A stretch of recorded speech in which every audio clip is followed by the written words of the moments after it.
स्वागत है आप सबका हेल्थ ओपीडी के एक और स्पेशल ब्रॉडकास्ट में।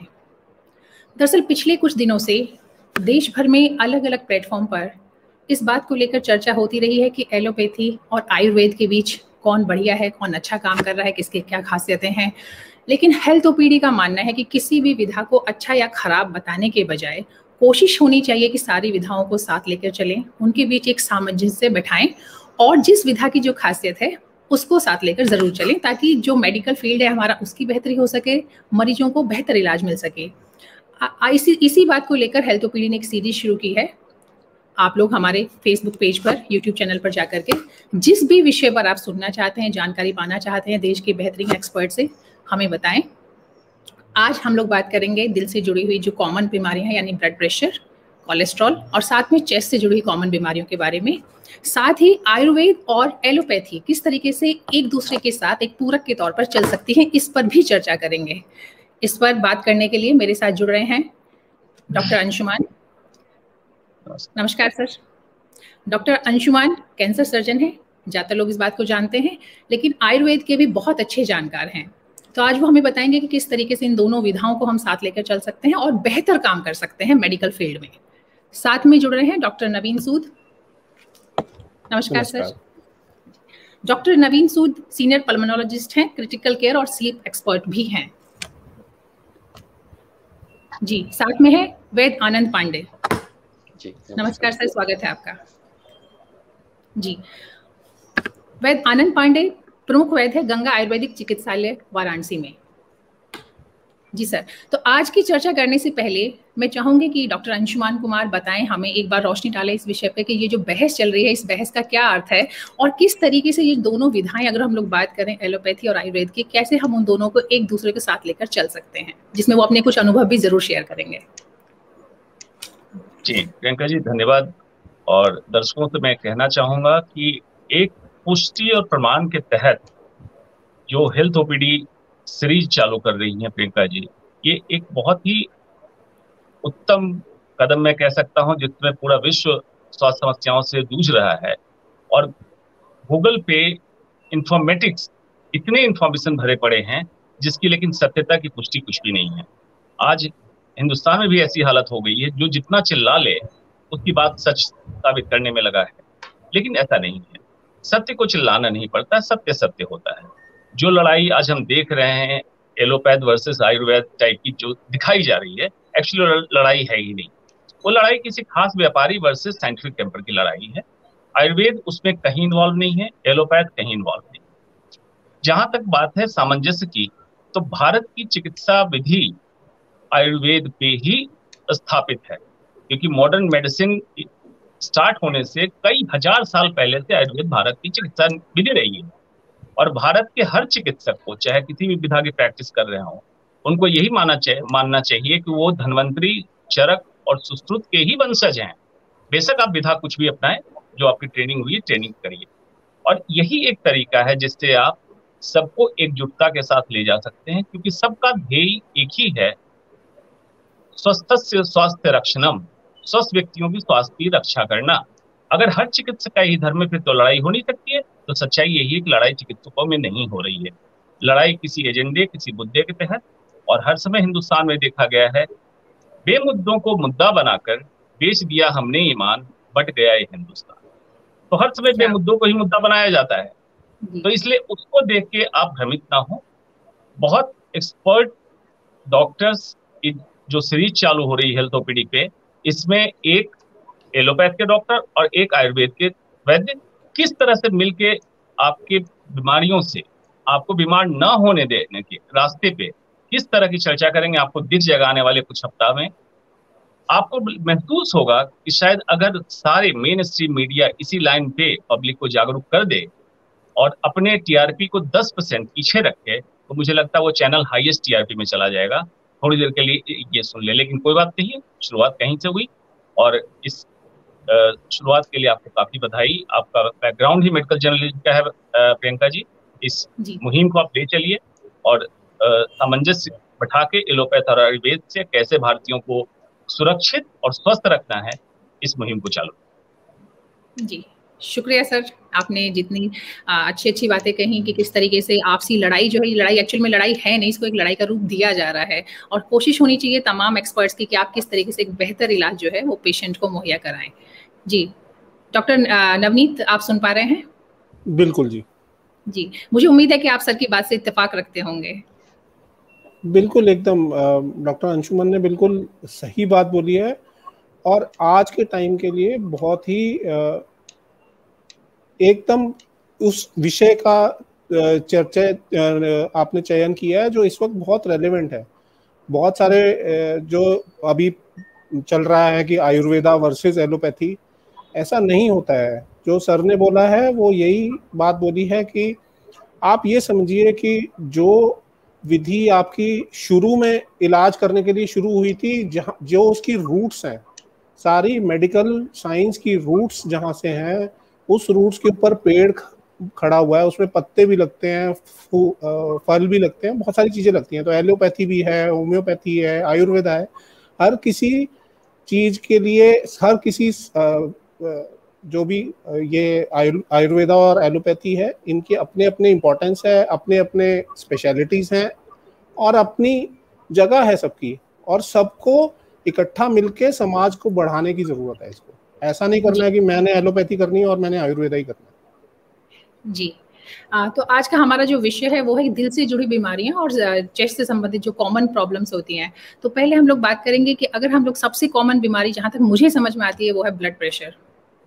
जी, और ब्लड प्रेशर के अलावा जो थोड़ा कोलेस्ट्रॉल का इशू भी है जो कि काफ़ी कॉमन है, खासतौर पर लाइफस्टाइल से रिलेटेड है। तो इसे लेकर अगर मैं मॉडर्न मेडिसिन के लिहाज से पूछूं आपसे, तो आप क्या बताना चाहेंगे कॉमन आदमी को कि ये बीमारी होती क्या है और इसका असली में इसका मतलब क्या है? देखिए, ब्लड प्रेशर और कोलेस्ट्रॉल दो चीज़ें हैं जो हाई रिस्क फैक्टर्स हैं आगे हार्ट की बीमारियां होने के। तो इसीलिए हमें ब्लड प्रेशर की प्रॉब्लम को सॉल्व करना है और कोलेस्ट्रॉल की प्रॉब्लम को सॉल्व करना है। अब आप मोटा मोटा ये समझिए कि ब्लड प्रेशर और कोलेस्ट्रॉल का जड़ कहाँ है। जड़ जो है वो आजकल के हिसाब से जो स्ट्रेस इंड्यूस्ड ये जो होते हैं लाइफस्टाइल डिजीज, हम भी एलोपैथी में इसको, सर शायद मेरी बात से इत्तेफाक करेंगे, these are called lifestyle disease. तो लाइफस्टाइल डिजीज का मतलब ये है कि आपको स्ट्रेस हो रहा है, आप एक्टिविटीज कम कर रहे हैं, आप जंक खाना ज्यादा खा रहे हैं, इम्यूनिटी से आप दूर हो रहे हैं, आपका जो एनवायरनमेंट है वो पोल्यूशन से भरा हुआ है। अब इसमें जो ये ब्लड प्रेशर और कोलेस्ट्रॉल है, इसमें तो इनफैक्ट मैं बोलूँगा कि आयुर्वेदा का रोल बहुत ज़्यादा है, क्योंकि आयुर्वेदा का जो फोटे है, जिसको हम बोलते हैं कि जो उनकी पकड़ है, वो है प्रिवेंटिव मेडिसिन में। तो वो वहाँ से अगर वो कोशिश कर आयुर्वेदा को यूज़ करते हैं या जो भी आपका ऑल्टरनेटिव सिस्टम ऑफ मेडिसिन है जो इस चीज़ को प्रिवेंट कर दे, ब्लड प्रेशर को भी, कोलेस्ट्रॉल को भी, इवन मैं इसमें डायबिटीज़ को भी इंक्लूड करूँगा, तो आगे आने वाली प्रॉब्लम्स कम हो सकती हैं। और एलोपैथी तब आती है जब आपको इसको डायग्नोज करना है, आगे मान लो किसी को हो गया है तो उसको ट्रीट कैसे करना है। तो दोनों का मिश्रण जो होगा वो ही पूरी सोसाइटी के लिए हेल्पफुल होगा। जी, वैद्य आनंद जी, आप सुन पा रहे हैं? जी जी, जैसे अभी सर ने बताया कि चूंकि अगर हम लोग बात करें, खासतौर पर ब्लड प्रेशर की बात करें, कोलेस्ट्रॉल की बात करें, तो ये कहीं ना कहीं इसका जो सॉल्यूशन है, निदान है, वो आपके पास ज़्यादा बेहतर है, आयुर्वेद के पास ज़्यादा अच्छा है। जी, तो आप थोड़ा विस्तार से बताएं जो लोग हमसे जुड़े हैं उन्हें कि आपके हिसाब से ये बीमारियां होती क्यों हैं और इनकी वजह क्या है और मतलब कैसे इनसे हम लोग निजात पा सकते हैं। आयुर्वेद के जो उद्देश्य है उससे मैं शुरू करता हूँ। स्वस्थ से स्वास्थ्य रक्षण, जैसा कि सर ने बताया, उसके आगे की जो लाइन है वो है आतुरस्य विकार प्रशमनम च, मतलब स्वस्थ व्यक्ति के स्वास्थ्य की रक्षा की जाए, वो आगे चल के बीमार ना हो। आतुरस्य विकार प्रशमनम च मतलब जो व्यक्ति दुर्भाग्यवश बीमार हो गया है उनको ठीक किया जाए। तो हमारे यहाँ दोनों चीजें होती हैं कि प्रिवेंटिव भी है और क्यूरेटिव भी है। हाँ, अगर एक्यूट कंडीशन है, बीपी बहुत बढ़ा हुआ है, डायबिटीज जो है बहुत शूट करके वो उसका जो है शुगर लेवल बहुत बढ़ा हुआ है, तो उसमें निश्चित रूप से मैं भी कहता हूँ कि आप एलोपैथ की सलाह लीजिए, अपने नजदीकी पढ़े लिखे डॉक्टर से सलाह लीजिए, उनसे इलाज कराइए। जब आपका बीपी या फिर शुगर लेवल ठीक होने लगे, घट जाए, फिर आप हमारे पास आइए। हम आपको जो है वो जो दवाएं चल रही हैं बीपी की या शुगर की, उसको भी हम बंद करवाएंगे और हमारी भी दवाएं बंद हो जाती हैं। हमने जो है वही हाल जैसे सर ने कहा, मैं थायराइड भी उसी में जोड़ता हूँ कि हम लोग थायराइड की भी दवाएं जो एलोपैथ की चलती हैं उसको हम लोग धीरे धीरे कम करते हैं, अपनी दवाएं धीरे धीरे बढ़ाते हैं। जब वो नॉर्मल हो जाता है तो कुछ एक सीमा के बाद हम अपनी भी दवाएं बंद कर देते हैं और व्यक्ति नॉर्मल जो है अपनी लाइफ जीता रहता है। और आपने जैसे कहा कि जो है ये होता क्यों है, तो जैसे सर ने बताया वही हमारे यहाँ भी है कि बैठे रहना। हमारे यहाँ एक श्लोक है, आशा सुखम स्वप्न सुखम दधीनी, मतलब बैठे रहिए, कुछ न करिए, आराम करते रहिए। आपकी जो है फिजिकल एक्टिविटी बहुत कम है, दिन में सोना, रात में जगना, कुछ खाने में कोई तारतम्य नहीं है। तो ये सारी जो फिजिकल एक्टिविटी न होना, लाइफ स्टाइल डिसऑर्डर का मतलब ये कि आपकी लाइफ स्टाइल मतलब जीवन शैली जो है इतनी बिगड़ गई है कि उसी के कारण आपको रोग हो रहे हैं। तो ये लाइफ स्टाइल डिसऑर्डर का डेफिनेशन ही यही हुई कि आपका जो जीने का तरीका है, जो आपकी दिनचर्या है, बिगड़ चुकी है, उसी से आप रोगी हो रहे हैं। उसको ठीक करने का ठीक है कि जैसे सर का एक सिद्धांत है, बैक टू बेसिक, आप सीधे पीछे चले आइए जहां से आप जीते थे, एकदम नेचर के पास आ जाइए और एकदम बेसिक पे आ जाइए। तो सर का ही एक सिद्धांत और, लाइफ विदाउट पिल्स, आपको किसी भी पैथी की कोई भी गोली, कोई भी टैबलेट की जरूरत नहीं पड़ेगी और आप स्वस्थ बने रहेंगे। जी, इस पर ये बहुत ही इम्पोर्टेंट विषय है और हम लोग इस पर एक अलग से सेशन जरूर करेंगे। जी जी डॉक्टर अंशुमान जी, जो दर्शक देख रहे हैं उनके लिए मैं और थोड़ा सामान्य कर देता हूँ इस विषय को। वो ये हो सकता है किसी के मन में संशय का एक हो रहा होगा कि फिर मैं कैसे डिसाइड करूं, बीइंग पेशेंट मुझे कहाँ जाना है, आयुर्वेद के पास जाना है, एलोपैथ पे जाना है। आइडियल सिचुएशन जो भारत में स्वास्थ्य व्यवस्था होनी चाहिए, मरीज को डिसाइड नहीं करना पड़े। उदाहरण के तौर पे मरीज डॉक्टर नवनीत के पास आता है कि डॉक्टर मुझे ये दिक्कत है, डॉक्टर नवनीत के टीम में ही आयुर्वेद के चिकित्सक रहें, दोनों लोग सामंजस्य से इलाज चालू करें। कहने का क्या मतलब, एलोपैथ का डॉक्टर आयुर्वेदिक की दवा ना लिखे, आयुर्वेदिक का डॉक्टर, जैसे आयुष मंत्रालय किसी मंत्रालय ने किया था ब्रिज कोर्स कराने का कि 6 महीने में इसको एलोपैथिक डॉक्टर बना दो, तो उनसे मेरा ये सवाल है कि फिर इनको आयुर्वेदिक की पढ़ाई कराई किस लिए? आयुर्वेद के डॉक्टर एलोपैथ की दवा ना लिखें तो कैसे सामंजस्य होगा? दोनों अपनी अपनी विधा से उसकी बीमारी को जड़ से पकड़ें और बीमारी की जड़ उखाड़ें, ना कि ऊपर से तना को, पत्तियों को काट दें, फिर से बीमारी पनप जाए जब ये आपकी दवा बंद होगी। तो सामंजस्य का मतलब ये होता है, ये मरीज को निर्धारित नहीं करना है, ये डॉक्टर को निर्धारित करना है कि किसी डॉक्टर के पास अगर पहुंचता है मरीज तो वो डिसाइड करे किस तरह से मैं इसको बेस्ट इलाज दूंगा।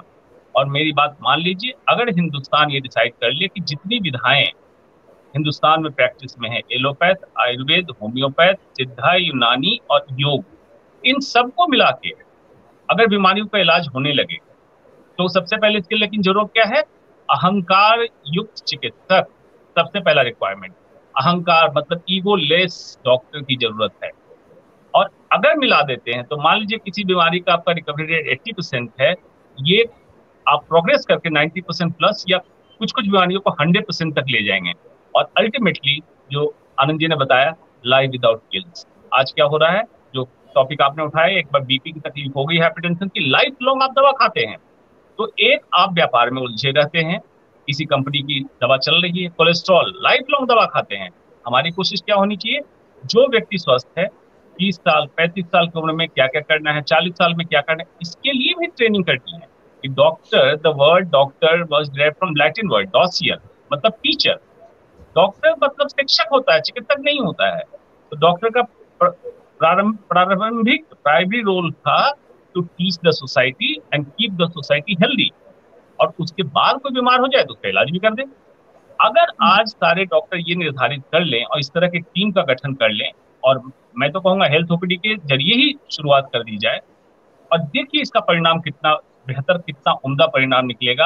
और फिर ये जो व्यापारी सब की लड़ाई आप देख रहे हैं, सब शांत और पीछे चले जाएंगे, क्योंकि जब पब्लिक को बेनिफिट मिलेगा तो पब्लिक कभी नहीं चाहेगी अपने जीवन के साथ खिलवाड़ करना, नीली पीली बोतलों से दवा लेना। वो भी इसी अप्रोच को अपनाएंगे। जी, ये तो आपने बहुत अच्छी बात की कि किस तरीके से बड़ी लेवल पे जो बदलाव होना चाहिए वो हमें कोशिश करना चाहिए। इसमें सरकार के लेवल पर भी, डॉक्टरों के लेवल पर भी, आम आदमी के लेवल पर भी, सबको इस बारे में एक चीज मैं भी जोड़ना चाहूंगा। जी जी जी। लोगों को ये भ्रम है कि आयुर्वेद की दवाओं का कोई साइड इफेक्ट नहीं होता। ये बहुत बड़ा भ्रम है, ये कभी कभी घातक भी हो जाता है। आयुर्वेद की दवाओं का भी साइड इफेक्ट होता है, इसलिए कभी भी आयुर्वेद की दवा काउंटर से जाके न लें, पहले किसी पढ़े लिखे आयुर्वेदिक चिकित्सक से मिलें, उनसे सलाह लें, अपने को दिखाएं, वो परीक्षण करेगा। परीक्षण करने के बाद वो डॉक्टर ही डिसाइड करेगा कि आपको कौन सी दवा लेनी है, फिर आप दवा लीजिए। हमारे जी आयुर्वेद में ये जो है कोई एक निश्चित प्रोटोकॉल नहीं होता। हमारे आयुर्वेद जो है एक कस्टमाइज्ड साइंस है। हर व्यक्ति के लिए अलग अलग दवाएं होती हैं सेम रोग के लिए। तो हम जो है एक ही रोग के लिए दो व्यक्तियों को एक दवा नहीं दे सकते, क्योंकि हर व्यक्ति के दोषों की स्थिति अलग हो जाती है। हम दोषों की चिकित्सा करते हैं, उनको बैलेंस करते हैं। इसलिए कभी भी ओवर द काउंटर दवा नहीं लेनी चाहिए, उसका साइड इफेक्ट होता है। जी सर, चूंकि आपने बात की थी कि किस तरीके से दवाओं का साइड इफेक्ट भी होता है आयुर्वेद की, लेकिन कुछ लोग ऐसा भी मानते हैं कि आयुर्वेद की कुछ दवाओं में मेटल या कुछ और चीज़ों का इस्तेमाल होता है जो कि सही नहीं है हेल्थ के लिए। अब ये कितना भ्रम है और कितना सच है, ये आप बेहतर बता सकते हैं। जी, मेटल का उपयोग हमारे यहाँ होता है, और वो बहुत फाइन प्यूरिफाई करके के बाद फिर नैनो पार्टिकल, जैसे नैनो पार्टिकल पे आज भी जो है हमारे मॉडर्न साइंस में भी इलाज होता है। तो वो नैनो पार्टिकल बना के भस्में बना के दी जाती है, और पहले उसका प्यूरिफिकेशन किया जाता है, टेस्टिंग की जाती है, उसके बाद उसकी भस्में बनाई जाती है। और वो भी हर व्यक्ति को नहीं दी जाती, एक निश्चित कंडीशन में दी जाती है। उसमें भी हमारे यहाँ उस समय से ही ये विधान है कि जिनको लीवर की दिक्कतें हैं या जिनको किडनी की दिक्कतें हैं, कुछ रस औषधियां होती हैं, उनको जो रस औषधियां उनमें साफ बताया कि कॉन्ट्रा इंडिकेशन है कि वो दवाएं ऐसे व्यक्ति को नहीं देनी है जिनको वृक्क के विकार है, मतलब किडनी की दिक्कत।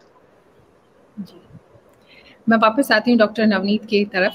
जी सर, चूंकि आप चेस्ट से जुड़ी हुई समस्या बीमारियों के एक्सपर्ट हैं, तो अगर मैं पूछूं कि कौन सी कॉमन प्रॉब्लम होती है, किसी को स्पेसिफिक कोई इशू है या दिक्कत है उसकी बात नहीं करेंगे, लेकिन जो कॉमन प्रॉब्लम होती है चेस्ट से जुड़ी हुई, और ये इसलिए भी ज़रूरी हो जाता है कि आयुर्वेद में चेस्ट और हार्ट से जुड़ी समस्याओं को एक करके देखा जाता है पूरा। तो इसीलिए हम लोगों ने इस विषय पर चर्चा की है आज कि इन दोनों को एक साथ कवर किया जाए।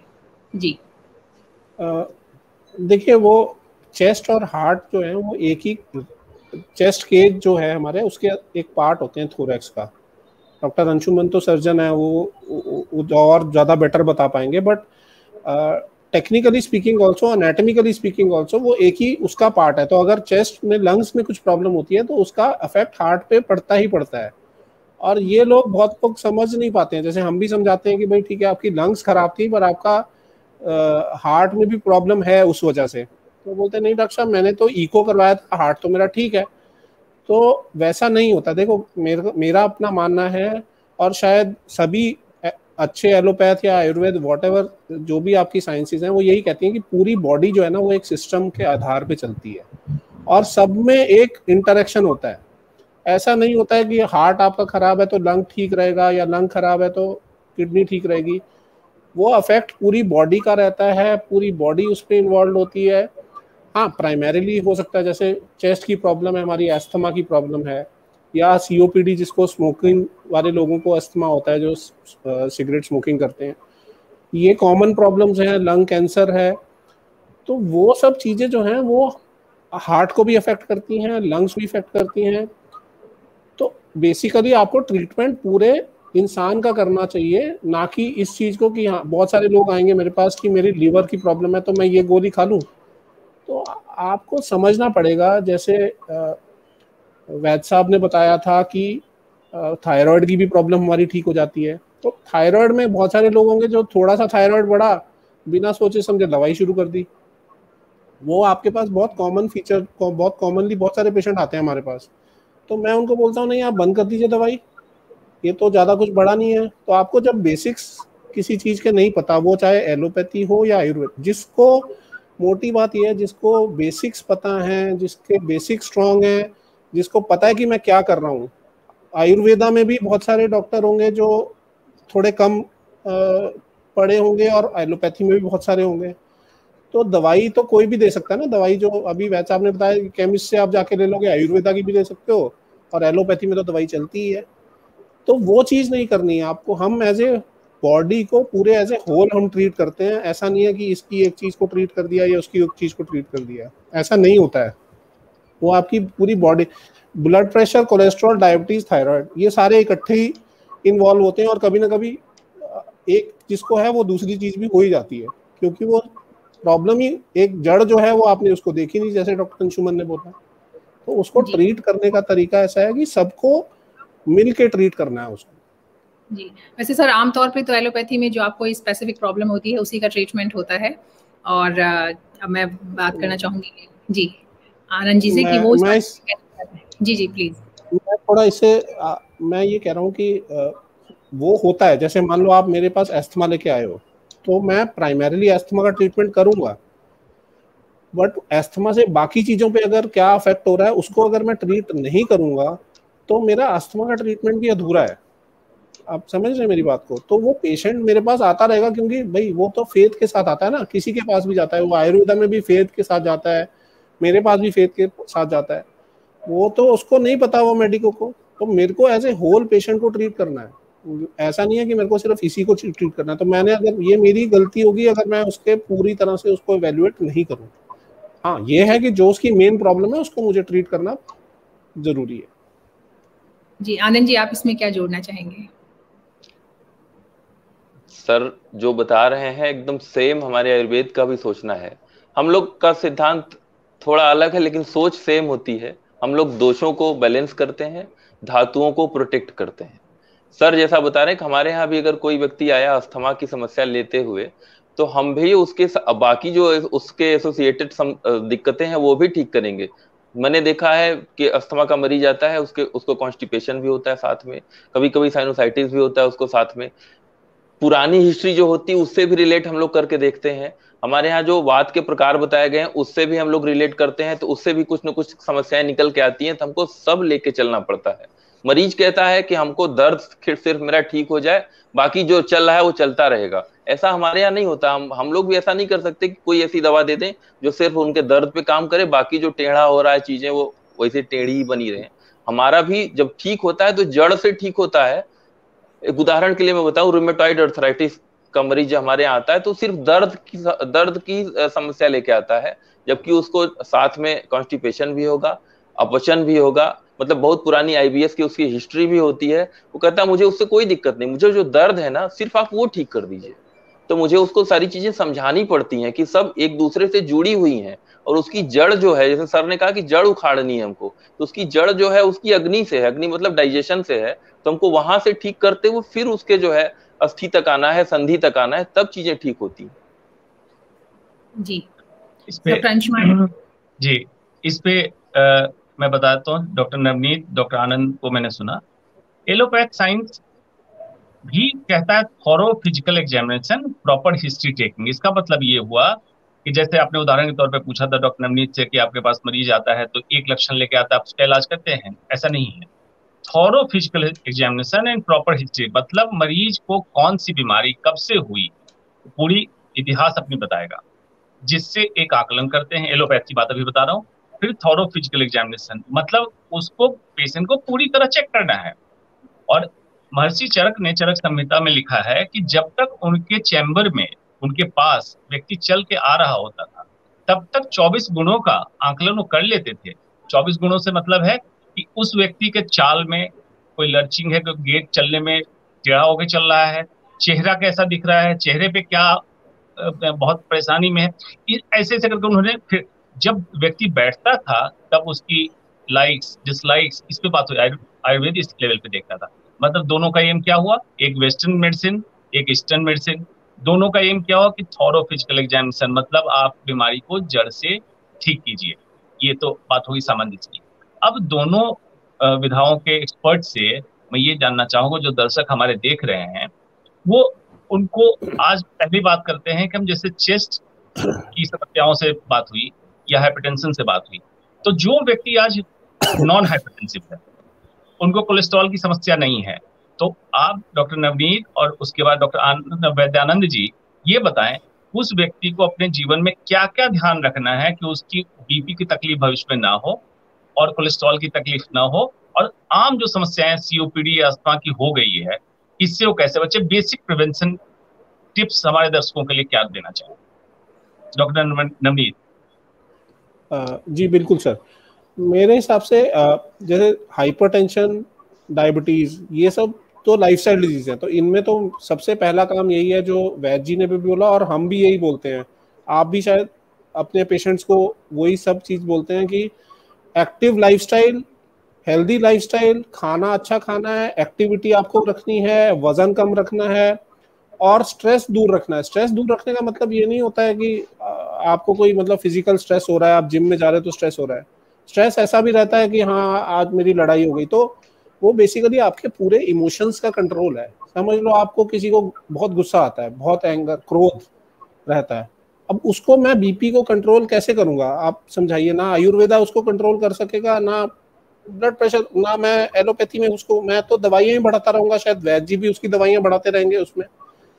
तो आपका जब मेंटली और एनवायरमेंटल में आप पूरे संगीन होके आप ट्राई नहीं करोगे कि आपकी प्रॉब्लम जो है वो सॉल्व हो या प्रिवेंशन ही हो, आपका स्ट्रेस कम हो, आपके मेथड्स होते हैं, मेडिटेशन होती है, बहुत सारी चीजें हैं, योगा है, मेडिटेशन है, बहुत सारी चीजें हम भी यही बताते हैं, उसको हम वर्ड दे देते हैं। जैसे मैं चेस्ट की बता सकता हूँ कि ब्रीदिंग एक्सरसाइजेस, सर के भी सारे पेशेंट्स को ब्रीदिंग एक्सरसाइजेस का दिया जाता है।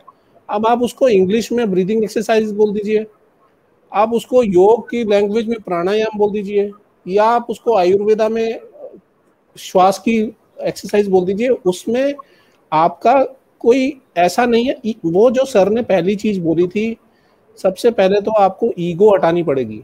ऐसा नहीं कर सकते हो आप कि ये वाली व्यथा खराब है या ये वाली व्यथा, जो भी आपकी एलोपैथी है या आयुर्वेदा, ये तो बिल्कुल बेकार है।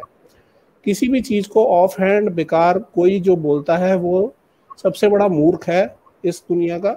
क्योंकि जो जो लाइंस डेवलप हुई हैं, आयुर्वेदा भी डेवलप हुआ है किसी एक फंडे पे डेवलप हुआ है, फंडामेंटल्स उसके हैं, एलोपैथी के भी अपने फंडामेंटल्स हैं।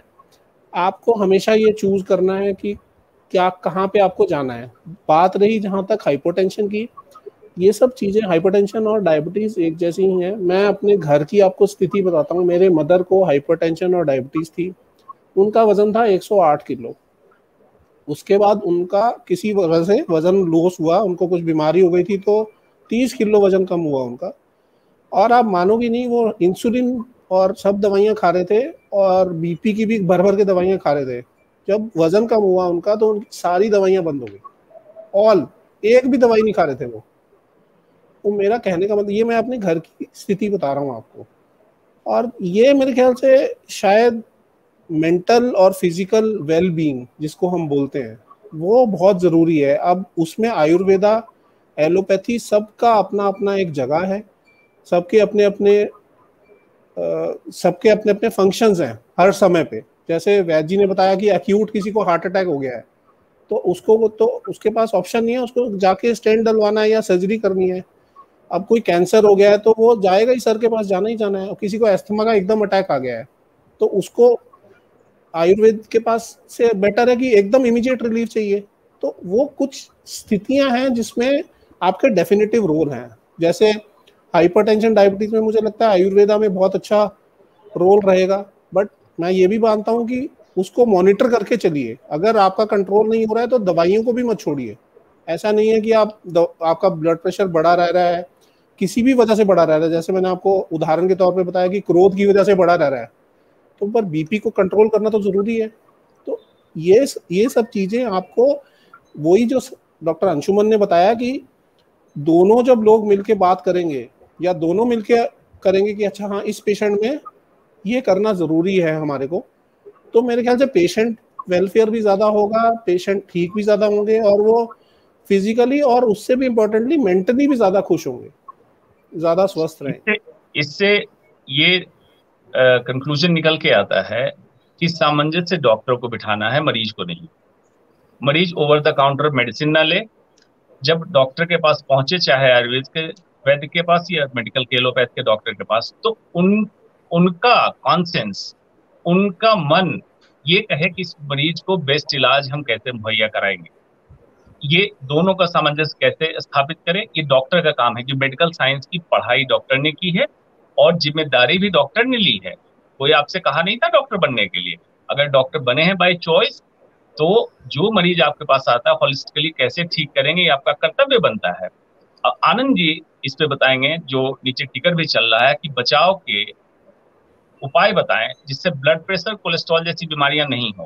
क्योंकि हिंदुस्तान आज बिल्कुल ऐसी हालत में है कि जहां कम्युनिकेबल डिजीजेज और नॉन कम्युनिकेबल डिजीजेज, मतलब संक्रामक बीमारियां और नॉन कम्युनिकेबल डिजीज दोनों बढ़ रही हैं। नॉर्मली होता है जब कंट्री डेवलप्ड होता है, नॉन कम्युनिकेबल डिजीज जैसे बीपी, शुगर, हार्ट अटैक और कैंसर ज्यादा बढ़ते हैं और इन्फेक्शियस डिजीज कम होने लगती है, लेकिन हिंदुस्तान में दोनों बढ़ रहे हैं। तो आज आनंद जी ये बताइए कि ब्लड प्रेशर और कोलेस्ट्रॉल से बचने के लिए जो लोग आज तक ग्रसित नहीं हुए हैं, क्या क्या आप बताना चाहेंगे?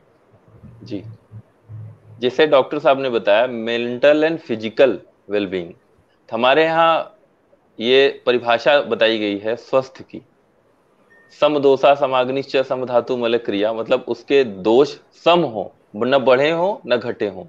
समाग्नि मतलब डाइजेशन उसका ठीक हो, न बढ़ा हो न घटा हो। मल क्रिया, मल मतलब मूत्र, पुरीष और स्वेद, स्वेद मतलब पसीना, ये सम हो मतलब ये ठीक हो, न बढ़े हो न घटे हो, ये सम होने। उसके बाद होता है प्रसन्न आत्मा, इंद्रिय और मन। तो हम लोग आत्मा, इंद्रिय और मन पे भी काम करते हैं। मतलब क्या हुआ कि शारीरिक जो दोष हुए उनको ठीक करना, मानसिक जो दोष हुए उनको ठीक करना। शारीरिक, हमारे यहाँ एक 3 उपस्तंभ बताया गया है। उपस्तंभ का मतलब होता है पिलर। 3 उपस्तंभ क्या है? आहार, निद्रा और ब्रह्मचर्य। आहार मतलब जो हम लोग भोजन ले रहे हैं वो, निद्रा मतलब प्रॉपर स्लीप, ब्रह्मचर्य का मतलब जो हम मन पे जो काम करेंगे मरीज को ठीक रखने के लिए, स्वस्थ रखने के लिए, वो। तो आहार, हमको दिनचर्या जो है फिर से बेसिक से जाना पड़ेगा। सोना, जगना, इसको रेगुलेट करना पड़ेगा हमको। जो है जिसे सर ने बताया, डॉक्टर साहब ने, कि स्ट्रेस, तो हमको अपने मन पे भी काम करना पड़ेगा। जो तनाव वाली चीजें हैं, जैसे गुरुजी का हमारे जो है सिद्धांत है गॉड का, जनरेटर, ऑपरेटर और डिस्ट्रॉयर। अपने मन को आप कंट्रोल करिए, नियमित करिए, नियंत्रित करिए। बाहर से आने वाले आक्षेप, आरोप या जो भी तनाव है उनको वहीं पे रोक दीजिए, अपने आपके मन के अंदर ना आ पाए। अब आप अपने काम को करते रहिए और शाम होते ही आपके जो तनाव है उनको खत्म करिए, फिर आप घर चले आइए। आपको अपने आहार, निद्रा और व्यायाम, इन पे काम करना चाहिए। और ये सारी जो, एक चीज और मैं जोड़ना चाहूंगा, ये बहुत जरूरी है। हमारे यहाँ 13 तरीके के अधारणीय वेग बताए गए। अधारणीय वेग मतलब नेचुरल जो कॉल, जिसको नेचर्स कॉल कहते हैं, जैसे लेट्रिन, पेशाब, उल्टी, छींक, गैस, बर्पिंग, इन सबको जो रोका जाता है ना, ये हमारे यहाँ ये माना जाता है और ये सिद्धांत है कि ब्लड प्रेशर के लिए, या फिर जो है कुछ मरीज ऐसे भी हमारे यहाँ आते हैं ओपीडी में कि जो है उनको गैस नीचे से नहीं पास होती, ऊपर से पास होती है। वैसे मरीज का जो हम लोगों ने बीपी चेक किया तो उनका बीपी भी बढ़ा हुआ होता है। तो ये जो नेचर्स कॉल है उनको रोकनी नहीं है, जैसे ही आए उनको निकाल देना है। तो ये स्वस्थ रहने के लिए बहुत ज्यादा जरूरी चीजें होती हैं। ये भूख लग रही तो आप खाना जरूर खाइए, शुद्ध खाना खाइए, ताजा खाना खाइए। प्यास लग रही तो पानी जरूर पीजिए, प्यास को नहीं रोकना है। छींक आ रही तो छींकना है, उसको रोकना नहीं है। तो आनंद जी, ये वेस्टर्न स्टाइल में जो इंडिया पे वेस्टर्न स्टाइल हावी हुआ, इसको तो एटिकेट की तरह बता दिया गया कि आप पब्लिक प्लेस में ये नहीं करेंगे, इसको रोक के रखिए, और इसको ये कीजिए, छींक न कीजिए पब्लिक प्लेस में, और खांसी मत कीजिए। ठीक है, एटिकेट होना चाहिए कि दूसरे के मुंह पे मत छींक दीजिए, लेकिन आयुर्वेद के हिसाब से तो इससे दोषों की वृद्धि होगी। जी जी, नहीं, वो वेस्टर्न स्टाइल जो एटिकेट बता दिए गए, मैनर में बता दिए गए, वो उनके अलग सिद्धांत हैं। लेकिन हम लोगों के यहाँ जो, जैसे कि बताया गया है कि छींकना कैसे, मुंह पे कपड़ा लगा के करिए, कुहनी लगा के करिए, तो ये सब जो तरीके बताए गए थे वैसे करने हैं। न कि हम अपने अपने अपने जो नेचर्स कॉल है, जो गैस है, उसको रोकेंगे तो वो कहीं ना कहीं जाके रोग पैदा करेगा। और ज्यादातर हमारे आयुर्वेद के सिद्धांत से वो फिर हार्ट की तरफ जाता है और वो उन समस्याओं को पैदा करता है। जी, मैं वापस लौटती हूँ जहाँ से हम लोगों ने बातचीत शुरू की थी वहाँ पर। चूंकि बात ये हुई थी कि हम लोग की सबकी कोशिश होनी चाहिए बचाव की, प्रिवेंशन पर काम होना चाहिए। लेकिन अगर फिर भी जब बीमारी हो जाती है, तबीयत आपकी वैसी नहीं होती है, तो कब जाना चाहिए डॉक्टर या वैद्य के पास? यहाँ पर मेरा सवाल ये नहीं है कि आपको कौन सी पैथी चुननी है, मेरा क्वेश्चन ये है कि आप जिस भी एक्सपर्ट के पास जाते हैं, वो कौन सा लेवल होना चाहिए कि अब आपको डॉक्टर के पास जाने की जरूरत है? क्योंकि कई बार लोग बहुत छोटी छोटी चीज़ों पे पहुंच जाते हैं, बहुत छोटी सी बीमारी पे दवाइयाँ खा लेते हैं। तो मैं डॉक्टर नवनीत आपसे जानना चाहूंगी कि आपके हिसाब से अगर हम हार्ट और चेस्ट की बात करें तो कौन सी एक बॉर्डर लाइन होती है कि अब आपको डॉक्टर को दिखाने की, या वैद्य को, जिसके पास भी आप जाना चाहें, वहां जाने की जरूरत है? देखिए, उसका ना बहुत सिंपल एक तरीका है। वो तरीका ये है कि मान लो आपको मान लो कोई एक इंसान है जो निरोग है और वो 100 मीटर चल सकता है बिना सांस चढ़ाए। मैं फॉर एग्जांपल आपको बता रहा हूँ, वैसे एक उदाहरण के तौर पे। और 15 दिन के बाद उसको ऐसा लगता है कि यार मैं 50 मीटर चल रहा हूँ तो मेरे को भी सांस चढ़ने लग रहा है थोड़ा थोड़ा। तो या तो धीरे धीरे ऐसे प्रॉब्लम होती है ना, सांस चढ़ रहा है या छाती में दर्द हो रहा है, या और जो ऐसी प्रॉब्लम्स होती हैं, खांसी मेरी बढ़ गई है, और कई चीजें होती हैं भाई एकदम ही होती हैं भाई, हाँ ठीक है कल मैं ठीक था पर आज मेरे को सांस चढ़ रहा है, बहुत तेज बुखार हो गया है। तो एक्यूटली तो अगर ऐसा कुछ होता है तो आपको तुरंत डॉक्टर के पास जाना है। अगर धीरे धीरे करके बढ़ रहा है 20 दिन 25 दिन 1 महीना 2 महीने 4 महीने, तो आप समझ लीजिए कि आपको कोई ना कोई ऐसा प्रॉब्लम है जो आपके अंदर से अंदर आपको इन्वॉल्व कर रहा है। आप अपना थॉरो चेकअप कराइए, ब्लड प्रेशर चेक कराइए, बेसिक वाइटल्स चेक कराइए। इनफैक्ट बहुत सारे वाइटल्स आप घर में खुद भी चेक कर सकते हैं, मतलब किसी को मेडिकल फील्ड में जाने की जरूरत नहीं है। ब्लड प्रेशर के लिए बाई चांस हो सकता है आपके पास मशीन ना हो, जैसे उदाहरण के तौर पर पल्स रेट देखना बहुत बड़ी बात नहीं है। मेरे हिसाब से सबको पल्स रेट देखना आना चाहिए। मान लो आपका बहुत ज्यादा पल्स रेट आ रहा है, घर में कोई भी चेक कर सकता है। रेस्पिरेटरी रेट हम जिसको बोलते हैं श्वास लेने की संख्या 1 मिनट की, वो आप किसी को बैठ के काउंट करना है तो बहुत बड़ी बात नहीं है, उसमें कोई मेडिकल फील्ड वाले की भी जरूरत नहीं है। तो आपको लग रहा है कि ये बहुत ज्यादा है, आपको पहले तो नॉर्मल पता होना चाहिए कि नॉर्मल रहता है 16 से 20 के आसपास। अगर बहुत ज्यादा है तो आप दिखाइए, और सांस भी चढ़ रहा है तो 3-4 चीजें आपको अगर ग्रथित करनी है तो आप तुरंत दिखाइए। जहां तक बात रही कि ब्लड प्रेशर है, मान लो कोई बोल रहा है मेरा ब्लड प्रेशर 140/90 है, अब उसके लिए आप एकदम परेशान मत होइए, उसको आप मॉनिटर करिए। मैं भी जो अपने पेशेंट्स हैं मैं उनको एकदम ऐसा नहीं कहता हूँ कि मेरा 140/90 आ गया तो मैं ब्लड प्रेशर की दवाई शुरू कर दूंगा। बहुत सारे रीजंस होते हैं, तो आप उसको बोलिए कि मॉनिटर करिए ब्लड प्रेशर को 1 हफ्ता। अगर आपका ब्लड प्रेशर ऐसे ही रहता है या 160/100 या 180 120 हो रहा है, तो आप उसका थोड़ा को चेकअप करिए कि क्यों हो रहा है, क्योंकि कई चीजें होती हैं जो ब्लड प्रेशर को बढ़ाती हैं, जो बहुत इजीली ठीक हो सकती हैं बिना दवाइयों के भी। तो ये चीज करिए। पर आप पैनिक, जब भी आप किसी भी चीज में बेसिकली आप बहुत जल्दबाजी करेंगे और या बहुत लेट करेंगे तो वो प्रॉब्लमेटिक चीज है। तो आपको ये पता होना चाहिए कि भाई मेरे को सांस चढ़ रहा है तो मेरे को जाना है, या मेरे को छाती में दर्द हो रहा है तो मेरे को दिखाने जाना ही है। वो एक्यूट स्टेजेस हैं, वो एक्यूट स्टेजेस में आपको आप रिस्क नहीं ले सकते हो। अगर आपको लग रहा है गैस की वजह से मेरे को छाती में पेन हो रहा है तो भी आपको बहुत सारे पेशेंट ऐसे आते हैं जो बोलते हैं हमें गैस हो रही थी पर अल्टीमेटली वो हार्ट अटैक वगैरह टाइप का चीज निकल आती है। तो आपको पता होना चाहिए कि आपकी वेल बीइंग कैसी है। आप समझ रहे हैं मेरा एक नॉर्मल वेल बीइंग कैसा है, अगर मैं उससे हट गया हूं तो मुझे दिखाना पड़ेगा। जी आनंद जी, आप इसमें कुछ जोड़ना चाहेंगे? मुझे लगता है आप इत्तेफाक रखते होंगे इनकी बात से, लेकिन अगर जी कुछ और है बिल्कुल बिल्कुल। मैं थोड़ा सा प्रिवेंटिव की तरफ फिर से जाना चाहूंगा। जैसे सर ने बताया कि जो कुछ मैंने अपनी जो व्यक्तिगत अनुभव किए हैं वो मैं बताना चाहूंगा। कुछ पेशेंट ऐसे आते हैं जो सर्वाइकल स्पाइन की समस्याओं के साथ आते हैं, उनके लक्षण बीपी के जो लक्षण होते हैं उससे मिलते जुलते रहते हैं। उनसे हम लोग भी कभी कोई मिस डायग्नोज होते हैं, तो वो मरीज घबराया हुआ आता है, कभी कभी जो है हार्ट के डॉक्टर को दिखाने के बाद भी आता है। तो ऐसे जैसा सर ने कहा कि पैनिक नहीं करना है, पैनिक वाली स्थिति में मरीज जो है ज्यादा घबरा जाता है और वो डॉक्टर घूमता रहता है। ऐसे में मैं मरीजों से ये भी कहना चाहूंगा कि किसी एक डॉक्टर को पकड़िए, उनके ऊपर विश्वास करिए, और वो जो कह रहे हैं कम से कम जितने दिन तक के लिए कह रहे हैं उतने दिन तक आप उनके ऊपर विश्वास करके उनका इलाज लीजिए। जी तो यहाँ तक ये हम सारांश में समझें आप दोनों की बातचीत से कि सबसे पहले डॉक्टर गूगल की मदद ना लें, ओवर द काउंटर दवा ना खरीदें, कोई भी तकलीफ आए तो उसका विश्लेषण करें खुद से और पैनिक ना करें। बहुत इंपॉर्टेंट बात कही, पैनिक ना करें। आमतौर पे पैनिक करके आप बेवजह इस मेडिकल के व्यापार में फंसने लगते हैं, फिर आपके ऊपर अनगिनत जांचें हो जाती है, अनगिनत इलाज भी हो जाता है। तो पैनिक ना करें। और अब वापस जो मैं बार बार कहता हूँ, back to basics. Back to basics आपके जीवनचर्या से जुड़ी सारी चीजें, लेकिन बैक टू बेसिक्स क्या, ब्लैक एंड व्हाइट फिल्म को याद कीजिए जिसमें फैमिली फिजिशियन का एक कॉन्सेप्ट हुआ करता था। तो फिर से आप किसी भी डॉक्टर वैद्य के संपर्क में रहिए, वो आपके परिवार का चिकित्सक मानिए उसको। आज डिग्रियां बहुत हो गई हैं, तो लेकिन ये मानिए कि कोई अगर डॉक्टर नवनीत एमडी है या कोई डीएमएमसीएच है, तो उसने एमबीबीएस भी तो किया होगा। तो शेक्सपियर होने के बाद क्या वो एबीसीडी अल्फाबेट पढ़ना भूल जाता है? एक ऐसे डॉक्टर, बीएएमएस मिनिमम डिग्री है आयुर्वेद की, तो डिग्रीधारी वैद्य के संपर्क में आइए, न कि झोला छाप किसी व्यापारी के संपर्क में आ जाइए।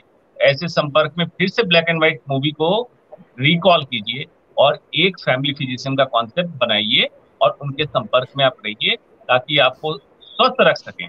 कारण क्या है?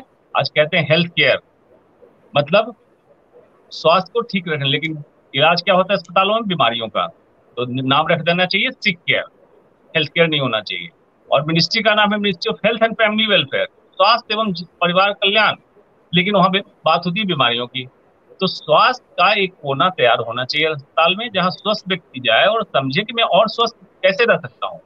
और मंत्रालय भी कुछ इसी पे काम करे कि लोगों को स्वस्थ रखने के लिए क्या योजना है आपकी। बीमारी होने पे आप आवंटन करते हैं, बजट आता है, बजट कब आता है कब खत्म होता है। तो स्वास्थ्य पे बात होनी चाहिए, न कि बीमारी पे। और mayor absence of disease is not health.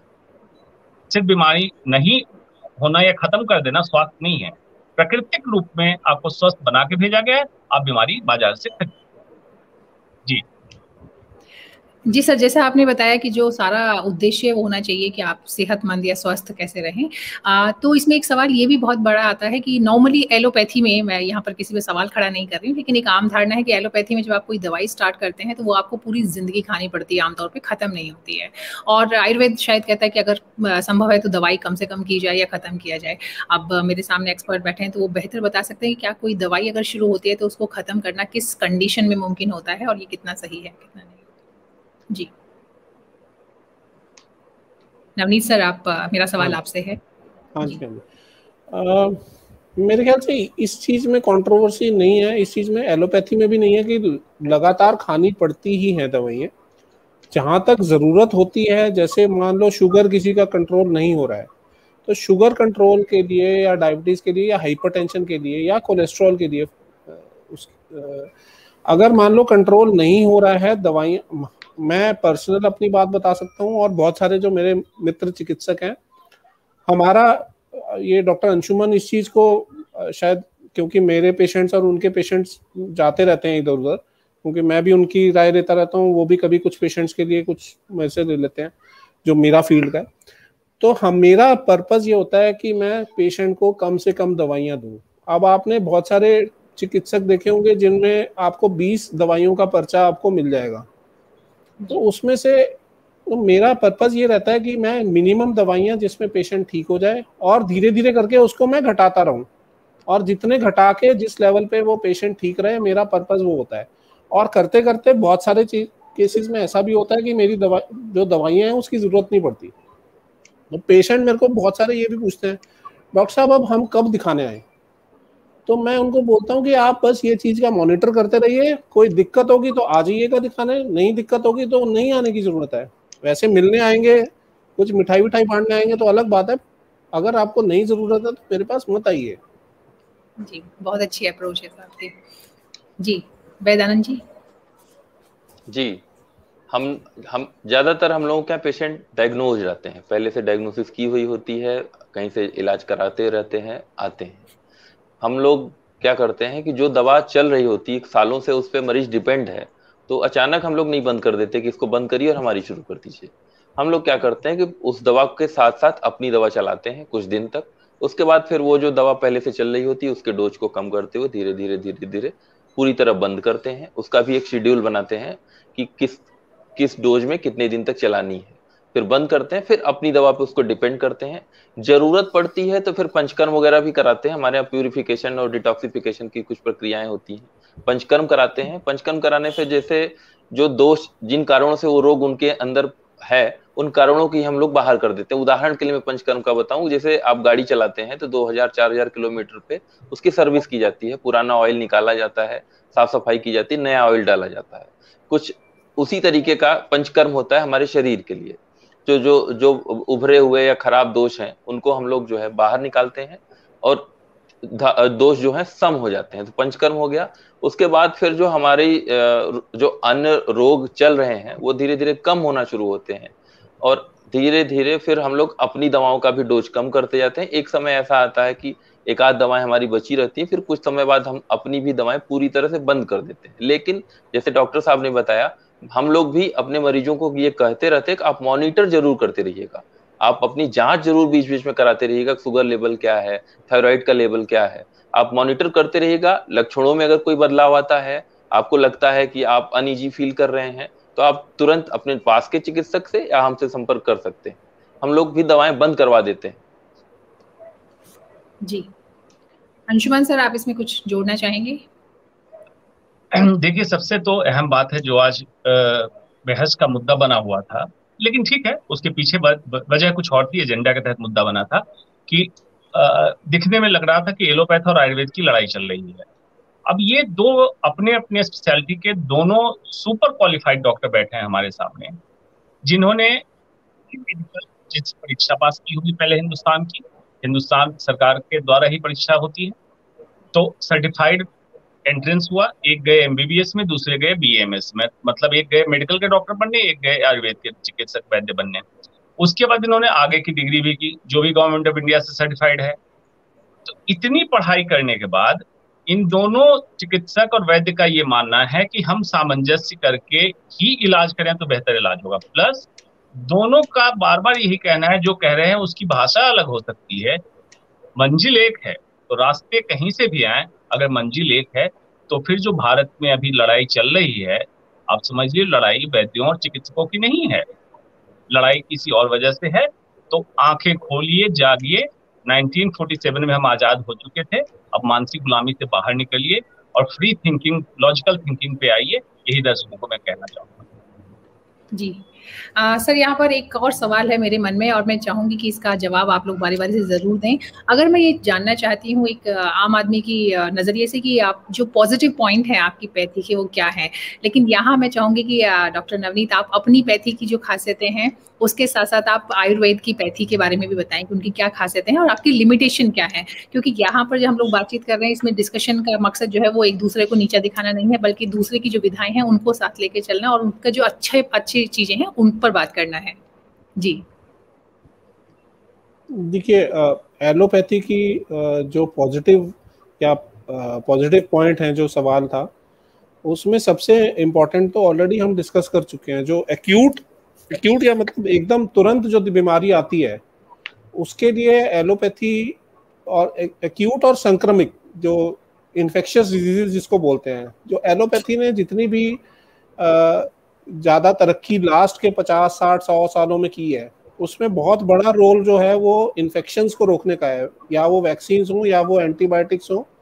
अब तो इनफैक्ट उनका ओवर यूज भी हो रहा है, बट जो भी है उसने इन्फेक्शंस को, बहुत सारी इन्फेक्शंस को रोका है। पहले जो लोग थे जो 25-30 साल के, टाइफाइड और इन सब चीज़ों से, स्मॉल पॉक्स, ये सब चीज़ें जो हैं वो एलोपैथी के वजह से ही या उसके डेवलपमेंट की वजह से ख़त्म हुई हैं। तो इन्फेक्शियस डिजीजेज में, एक्यूट कंडीशंस में, जैसे मान लो वही जो हमने अभी ऑलरेडी डिस्कस किया है कि हार्ट अटैक टाइप कोई चीज़ हो रही है, या लंग्स की आपको एकदम अस्थमा का अटैक आ गया है, तो उसमें तो एलोपैथी जो है वो उसमें मेरे ख्याल से ज़रूरी है उसमें, क्योंकि इंफ्रास्ट्रक्चर भी उनके पास ज़्यादा रहता है, सडनली काम करने वाली दवाइयाँ भी, रैपिडली एक्टिंग दवाइयाँ हमारे पास काफ़ी रहती हैं।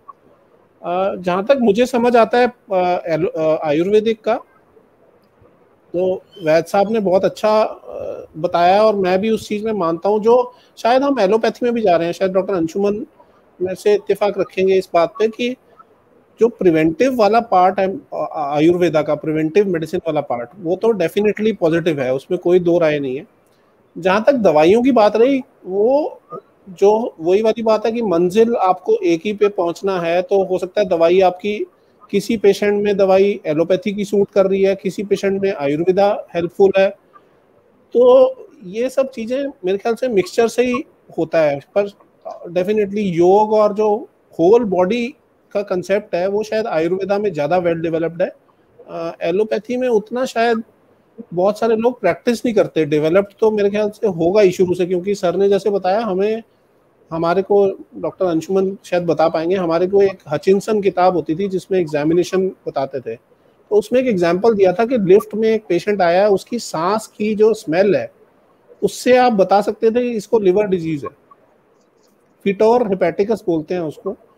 अब वो कला जो है वो बहुत सारे लोग जो हैं वो भूल चुके हैं। अभी क्या है ना कि बहुत सारे लोग जो हैं वो सीधा कहेंगे कि अच्छा ठीक है आप जी सीटी स्कैन पेट का करवा लो। तो मेरा कहने का मतलब है कि वो कुछ कलाएं हैं जो बहुत, और ये शायद आई भी आयुर्वेदा से ही होगी, ये मुझे नहीं पता, ये शायद आई आयुर्वेदा से ही होगी ये सब जो चीजें हैं। तो बेसिकली जो अक्लमंद डॉक्टर हैं या जो अच्छे प्रखंड डॉक्टर हैं, वो किसी को आयुर्वेदा को कोई आपको नहीं मिलेगा कि कहेगा जी ये नीचे है, या आयुर्वेदा के वैद्य नहीं कहेंगे कि आपको कि एलोपैथी तो बेकार है आप मत जाइए वहाँ पे। ये जो चल रहा है बेसिकली, ये मेरे ख्याल से बहुत सारा फाइनेंशियल बिजनेस माइंडेड लोग हैं जो, आप जैसे टीआरपी सर ने बताया, तो टीआरपी बढ़ाने के तरीके हैं बेसिकली, बट मेरे ख्याल से लोगों को अब इससे ऊपर उठना होगा, अपना दिमाग लगाना पड़ेगा उनको कि क्या सही है और क्या गलत है। जी आनंद सर, आप कुछ जोड़ना चाहेंगे इसमें?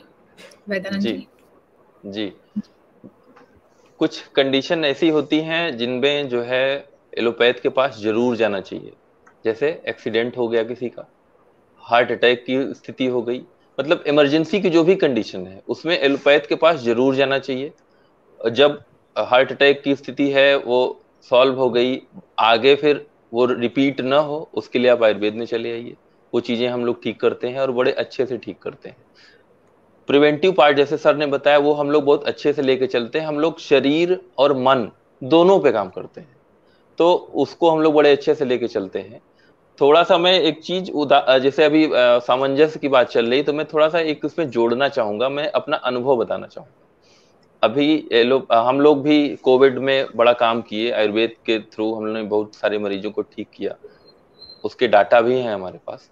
तो सीटी सीवीएटी स्कोर 20/25, 21/25, 22/25 तक के मरीजों को हमने ठीक किया, आईसीयू से वार्ड में, वार्ड से घर में वो चले गए। और मैं उनमें कहीं कहीं विरोध भी मुझे मिला कि जो है नहीं नहीं आप हमारे मरीजों को कि आप आयुर्वेद की दवाएं एलोपैथ के हॉस्पिटल में नहीं चलाएंगे। वो लोग क्या कहीं कहीं ऐसा उन्होंने किया कि बड़े मतलब रिक्वेस्ट करके चलाई दवाएं और वो लोग चलाने दिए, उसके बाद फिर वो मरीज ठीक हुआ और ठीक होके घर आया। तो जो 4 दिन 5 दिन मुझे मेरी दवाएं मरीज को खिलाने का मौका मिला, वो कहीं ना कहीं एलोपैथ को उसका क्रेडिट मैं दूंगा कि 4 दिन 5 दिन की जो उसकी जिंदगी एलोपैथ ने बचा के रखी, तब मैं अपनी दवाएं उनके अंदर डाल पाया और वो मरीज ठीक हुआ, भले एलोपैथ से ठीक हुआ, आयुर्वेद से ठीक हुआ या सामंजस्य से ठीक हुआ। लेकिन मैं इसमें जरूर हम लोग सामंजस्य को लेकर चल रहे हैं, तो मैं इसमें ये भी जोड़ूंगा कि हमारा कहीं टकराव नहीं है, एलोपैथ ने हमको मदद की कि हमने जो है अपनी दवाएं उन तक पहुंचाई और वो मरीज ठीक होकर आ गया। जी अंशुमान सर। जी मैं एलोपैथ और आयुर्वेद की दोनों की अच्छाइयां भी बताऊंगा और कमियां भी बताऊंगा साथ साथ। एलोपैथ की अच्छाई क्या हुई कि जो भी रिसर्च हुआ डॉक्यूमेंट किया गया, डॉक्यूमेंट करके पेपर पब्लिश किया गया, और पूरे वर्ल्ड में जितना घुमा सकते हैं, जितने लोगों तक पहुंचा सकते हैं, पहुंचाने की कोशिश की गई। तो एलोपैथ में इनोवेशन, इंप्रूवमेंट चलता रहा, सतत चलता रहा। जबकि हिपोक्रेट जो फादर ऑफ मॉडर्न मेडिसिन है 462 बीसी के हैं, और इतने कम समय में एलोपैथ आप पूरे वर्ल्ड में देखिए, आज इलाज के लिए 90% एलोपैथ पे डिपेंडेंट हो गए। एलोपैथ में कमी कहां रही? एलोपैथ के डॉक्टर में अहंकार ज्यादा आ गया, वो अपने को नेक्स्ट टू गॉड समझने लगे। अहंकार आने से क्या हुआ, इन्होंने कभी सोचा नहीं कि इसके बियॉन्ड भी कोई साइंस है, जिसको या तो आप कहें कि आपने नहीं पढ़ाई की लेकिन इसके बियॉन्ड एक साइंस हो सकता है, उसमें देखें। उस अहंकार के तहत एलोपैथ के डॉक्टर थोड़ा सा इग्नोर करने लगे बाकी विधाओं को, जिसको अगर इनकॉर्पोरेट किया जाता तो रिकवरी बेहतर होती। लेकिन कोई बात नहीं है, देरी नहीं हुई है। अभी भी अगर हम इसको करें, क्योंकि आपका ध्येय क्या है, एक डॉक्टर का जीवन मैक्सिमम 35 साल या 40 साल का है। 25 से 30 साल उसकी उम्र तक वो पढ़ता है, 30-32 साल में प्रैक्टिस शुरू करता है, 70 साल 75 साल में रिटायर हो जाता है। तो ये 35 साल का जीवन अगर आप लगाना चाहते हैं चिकित्सा में, स्वास्थ्य व्यवस्थाओं में, तो आपको ये अहंकार हटाना होगा। अब सुनिए, आयुर्वेद की क्या खास बात है। आयुर्वेद एक सनातन, शाश्वत और व्यापक है, जो हजारों हजार साल पहले उन चीजों को लिख डाला है जो कि आज भी हम रिसर्च कर रहे हैं, मतलब दोबारा ढूंढ रहे हैं। री मतलब दोबारा, सर्च मतलब खोजना, तो दोबारा खोज रहे हैं। इसका मतलब कहीं ही तो होगा, तभी तो खोज रहे हैं। कमी कहाँ रही? आयुर्वेद के वैद्य, उनका आत्मविश्वास खत्म हो गया है। वो अपनी विधा पे ही ट्रस्ट नहीं कर रहे हैं। बीएमएस की डिग्री करके एलोपैथ के आईसीयू हॉस्पिटल में काम करते हैं 15,000 की नौकरी पे, क्योंकि उनका कॉन्फिडेंस लेवल अपने विधाओं पे नहीं है। और उसका कारण क्या है? बहुत ही डेडिकेशन के साथ वो अपने विधा के लिए समर्पित नहीं रहते हैं। इसके कारण रिसर्च की कमी हुई, डॉक्यूमेंटेशन नहीं किया, और जो पुराने समय में हुआ था कि कुछ खास वर्ग के लोगों ने कहा था कि क्योंकि संस्कृत में है तो ये किसी खास वर्ण, किसी खास जाति के लोग ही पढ़ेंगे, दूसरों को हम पढ़ने नहीं देंगे। तो हिंदुस्तान में भी आयुर्वेद पूरी तरह सबके लिए व्यापक नहीं हो पाया। विदेश की तो बात छोड़ दीजिए। तो आज आयुर्वेद को क्या करना चाहिए? आपको इजी एक्सेसिबल करना है, एविडेंस बेस्ड इलाज करना है। जैसे आनंद जी और बाकी जितने वैद्य मेरे साथ जुड़े जब इसमें, तो मैंने इनसे यही कहा कि एविडेंस बेस्ड बात कीजिए। आपसे ये उम्मीद नहीं करूंगा, या मरीज ये उम्मीद नहीं करेगा आप कह रहे हैं इसलिए मैं मान लूं। जांच कराएंगे जो एलोपैथ के तरीके से होगा, आप इलाज कीजिए, तो ठीक कराएंगे, हम रीटेस्ट करेंगे कि ठीक हुआ या नहीं हुआ। एविडेंस बेस पे आयुर्वेद शिफ्ट हो रहा है आज। आयुर्वेद अब रिसर्च पेपर पब्लिश करने लगा, और आयुर्वेद अब पैरेलल हर चीज को डॉक्यूमेंट करने लगा। अब देखिए, एक स्वर्णिम भविष्य होने वाला है जब आयुर्वेद पे जो मिट्टी ढक गई थी उसकी प्रतिमा से मिट्टी हट रही है, और आयुर्वेद फिर उसी चमक से निकल के आने वाला है, और बहुत जल्दी आएगा। और हिंदुस्तान क्या, हिंदुस्तान से बाहर लोग इसको एक्सेप्ट करने लगेंगे, ये जल्दी होगा। जी सर, ये बहुत ही सार्थक बहस जो है वो यहाँ पर चल रही है। बहस से ज़्यादा बल्कि मैं बोलूँगी सब अपने अपने विचार रख रहे हैं। यहाँ पर एक सवाल आया है जो डॉक्टर अंशुमान के लिए है, और ये पूछ रहे हैं कि कैंसर पेशेंट्स के लिए आपका सजेशन क्या होगा, क्या किया जाए और क्या नहीं किया जाए। सर, पेशेंट पैनिक हो जाते हैं कैंसर से और डिमोटिवेट भी हो जाते हैं ऑफ कोर्स, तो इसमें आप उनको क्या सलाह देंगे? इन्होंने सवाल में ही लिख दिया है कि पैनिक और डिमोटिवेट यही नहीं होना है। अन्य बीमारियों की तरह कैंसर भी एक बीमारी है। इसके लिए आप एक्सपर्ट के पास जाएं, उनसे सजेशन लें, और जो कहते हैं उसको लॉजिकल एविडेंस बेस्ड ठीक करने की बात करें। कैंसर में जो एडवांस स्टेज होता है उसमें हमें एक्सेप्ट करना पड़ता है कि हम दो मकसद के साथ, एडवांस स्टेज की बात कर रहा हूँ, सब में नहीं। अर्ली स्टेज कैंसर ठीक हो जाता है, वो डॉक्टर को डिसाइड करने दीजिए कि ऑपरेशन करना है, कीमो देना है, रेडिएशन देना है, कब क्या करना है, वो डॉक्टर को डिसाइड। एडवांस स्टेज में कैंसर क्यूरेबल नहीं है अभी। उस कंडीशन में दो मकसद के साथ इलाज करना है, टू प्रोलॉन्ग द लाइफ, मतलब जीवन जितना हम बढ़ा सके, and to give quality of life, उस बढ़े जीवन में उनको तकलीफ ना हो, दो उद्देश्य के साथ। तीसरा उद्देश्य नहीं रखना है एडवांस स्टेज में, इसलिए डीमोटिवेट और पैनिक होने की जरूरत नहीं है। कैंसर एक बीमारी है, इसका भी इलाज संभव है। जी, एक और सवाल है, हालांकि मुझे लगता है कि उसका जवाब यहाँ पे दे पाना पॉसिबल नहीं होगा, लेकिन उन्होंने पूछा कि सर जॉइंट पेन की मेडिसिन बताइए प्लीज। यहाँ पे एक्सपर्ट्स बैठे हैं तो मुझे पता है कि ये इसका जवाब इस तरह से नहीं दे पाएंगे, लेकिन जी बिल्कुल इसका जवाब मैं बता देता हूँ इनको। यही गलती नहीं करनी है, यही गलती नहीं करनी है कि किसी नुस्खे की तलाश में आप न रहें, गूगल की तलाश में न रहें। आप अभी जॉइंट पेन की मेडिसिन, जॉइंट पेन के कितने कारण है आपको मालूम है? अगर एन्यूमरेट करें तो एलोपैथ साइंस में 100 कारण है जॉइंट पेन के। आपको जॉइंट पेन किस वजह से हो रहा है नहीं मालूम, आपको किसी दवा से एलर्जी है नहीं मालूम, आपकी और मेडिकल हिस्ट्री क्या है नहीं मालूम, कोई और दवा खा रहे हैं उससे हम दवा बता दें इंटरेक्ट कर जाए नहीं मालूम। यही काम नहीं करना है। साइंस को साइंस की तरह चलने दीजिए। इसीलिए हर समय मैं कहता हूं कि स्वास्थ्य को बिल्कुल स्वायत्तता दो। इसका प्रबंधन ब्यूरोक्रेट्स, मंत्री, ये लोग जो कर रहे हैं, बंद कीजिए ये सब करना। मरीज और डॉक्टर के बीच में तीसरा कोई ना हो, चाहे कॉर्पोरेट हॉस्पिटल में नॉन मेडिको MBA वाले बिठा देते हैं वो भी ना हो, और ना ये ब्यूरोक्रेट्स हो। मरीज और डॉक्टर, इनके बीच की दूरी कम कीजिए, स्वास्थ्य व्यवस्था इंप्रूव हो जाए।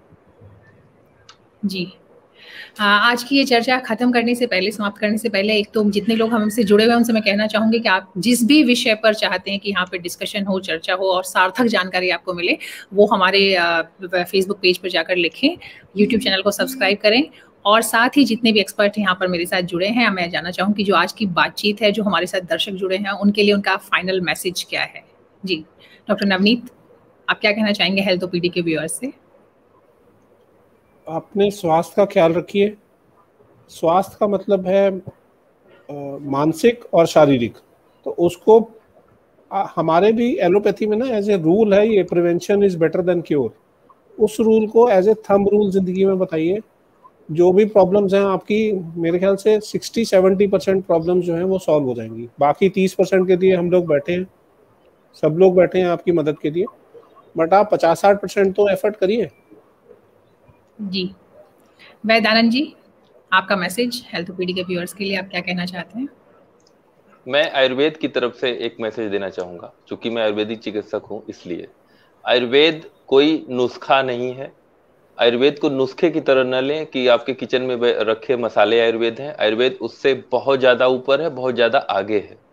तो किसी भी नुस्खे के चक्कर में मत पड़िए। दादी नानी के नुस्खे काम करते हैं, लेकिन वो एक सीमा तक काम करते हैं, उससे ऊपर है आयुर्वेद। पहली बात, जैसा कि सर ने बताया, गुरुजी ने बताया कि गूगल, यूट्यूब, व्हाट्सएप, इसका बिल्कुल भरोसा मत करिए।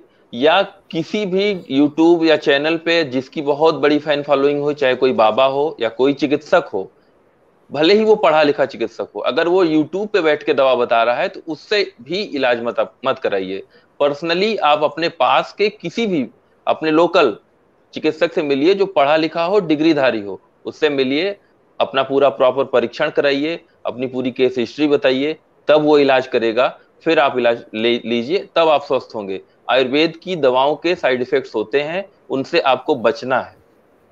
आप जाके काउंटर से दवा लेके फिर शुरू करें, उससे आपको नुकसान हो सकता है, इससे आप बचिए। ये भ्रम हमको तोड़ना है कि आयुर्वेद की दवा का कोई साइड इफेक्ट नहीं होता। जी, डॉक्टर अंशुमान, आपसे जो मैसेज है वो लेने से पहले एक और सवाल है मेरे पास। ये मैं चाहूंगी कि आप इसका जवाब अगर दे पाएं या हेल्प कर पाएं। सर, मैं आर्मी में हूं और मैं पोस्टेड हूं जम्मू एंड कश्मीर में। आइस में रहने से पेन होता है, तो अगर कोई एक चीज हम इनको सजेस्ट कर पाएं। देखिए, ये जवान में है तो ऑब्वियसली वहाँ आर्मी में डॉक्टर होंगे, उन्होंने चेक किया ही होगा, इनको मेजर प्रॉब्लम नहीं होगी। आइस में रहने से पेन कई वजह से हो सकता है। जैसे एक पेरिफेरल वैस्कुलर डिजीज होता है जिसमें ब्लड सप्लाई कम होती है, तो आइस में जब ठंडी जगह में रहते हैं तो वेसोकंस्ट्रिक्शन होता है। एक होता है रेनॉल्ड्स फिनोमिना। रेनॉल्ड्स फिनोमिना भी ठंडी जगह पे ज्यादा होता है, लेकिन वो हाथ में ज्यादा होता है, पाँव में कम होता है। तो अगर इन्होंने चेक करा लिया अपने मेडिकल के डॉक्टर से, सब कुछ ठीक है, इनसे तो सिंपली मैं कहूंगा कि आप प्रोटेक्शन बढ़ाइए अपना। जो भी आपके आइस बूट होते हैं, आइस इनर होता है, आर्मी के लिए काफी सप्लाई है, उसको प्रोटेक्शन को बढ़ाइए। कि ऑब्वियसली आर्मी में फिटनेस के लिए उनकी पूरी आर्मी मेडिकल कोर है और वो जरूर चेक कर चुके होंगे। आपको सिर्फ ठंड से परहेज करने की जरूरत है। मुझे नहीं लगता है कि आर्मी में है आपको कोई मेजर समस्या हो। जी, डॉक्टर अंशुमान, आपका मैसेज हेल्थ ओपीडी के व्यूअर्स के लिए? मैं तो यही कहूंगा कि इस अंधाधुन और भौतिकवादी युग में हेल्थ ओपीडी ने एक अच्छी शुरुआत की है कि एक्सपर्ट को बिठा के बहुत पुष्टि और प्रमाण के साथ सत्यापित तथ्य को आपके तक पहुंचाने की मुहिम है। इसमें आपके सहयोग की क्या जरूरत है? आप हर बातों को ध्यान से समझिए, किसी एक बात को ना पकड़िए, पूरे सार तत्व को गहन तरीके से समझिए। एक बार ना दो बार वीडियो को सुनिए, अपने दोस्तों को तक पहुंचाइए, सब्सक्राइब कीजिए, ताकि आपके आए हुए इनपुट से हेल्थ ओपीडी में नए नए एक्सपर्ट को जोड़ सकेंगे। और हेल्थ ओपीडी की टीम इसके लिए पूरी तरह काम करती है, हफ्ते हफ्ते काम करती है, तो एक शो इनका तैयार होता है। तो आपके तक सही जानकारी पहुंचाने के लिए आपके ही फीडबैक की जरूरत है। आप जैसा फीडबैक देंगे वैसे ही हेल्थ ओपीडी की सीरीज चलते रहेंगे, यही मैं कहना चाहूँगा। जी, आज की जो हमारी बातचीत थी बहुत ही सार्थक रही, बहुत अच्छी जानकारी मिली। साथ ही किस तरीके से दोनों पैथीज के बीच में, हम लोग का आज की चर्चा का विषय था एलोपैथी और आयुर्वेद के बीच में कैसे दोनों एक दूसरे के साथ चल सकते हैं और एक दूसरे की मदद के तौर पे काम कर सकते हैं, ना कि एक दूसरे के अपोजिट के तौर पर। इस सब बातचीत के लिए, हमसे जुड़ने के लिए आप सबका बहुत बहुत शुक्रिया। Thank you so much.